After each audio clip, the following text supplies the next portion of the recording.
How do we introduce this?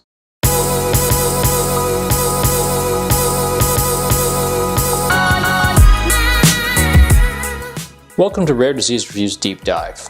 Today we'll be focusing on Addison's disease and adrenal insufficiency. We'll be presenting you with the latest research, and today we'll be covering a 2018 article on the autoimmunological basis of Addison's disease. So just a quick disclaimer here, we are covering the scientific aspects and we're trying to bring you scientific understanding of this particular condition.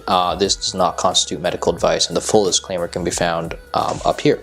This flowchart here is basically what happens when there's adrenal insufficiency. So essentially there's a huge downstream effect when you have what is called adrenal gland dysfunction. So these are the glands that produce hormones. They're just above your kidneys, and when you lose that function, you have a lot of effects. So you start to not have good liver function, you have water and sodium loss in your kidneys, and these can lead to a lot of negative effects if they're not treated properly. So the main question we want to focus on is what causes adrenal gland dysfunction. So adrenal gland dysfunction is caused within this particular set of conditions by the immune system. So the immune system is recognizing the adrenal glands as a foreign object in the body, and the adrenal glands are sitting right on top of the kidney within the body. And specifically, the immune system is recognizing the adrenal cortex, which is a set of cells within the adrenal gland, as foreign objects. And this is what we call an autoimmune disease, because the immune system has gone a bit haywire and it's seeing host cells, so your own body cells, as foreign cells. So when this happens, the immune system attacks the adrenal cortex and destroys the cells in the adrenal cortex. And what happens is the adrenal glands aren't able to synthesize the essential steroid hormones that are involved in the normal functioning of the body.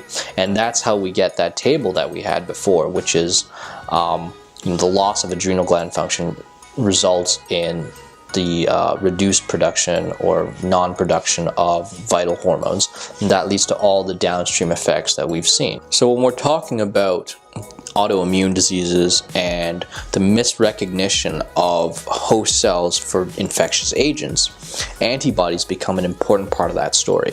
Antibodies are these proteins that are produced by the immune system that are designed to bind to dangerous agents, specific biological structures, and target them for destruction. So within the conditions that encompass adrenal insufficiency, there is an error that results in the production of antibodies that specifically bind to an enzyme called steroid 21 hydroxylase.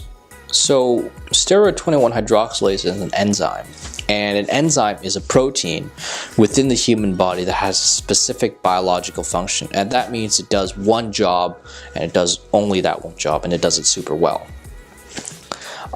And it just so happens that steroid 21 hydroxylase is involved in the production of hormones. It's actually part of a long series of enzymes that are all part of the production of steroid hormones. It's really like an assembly line.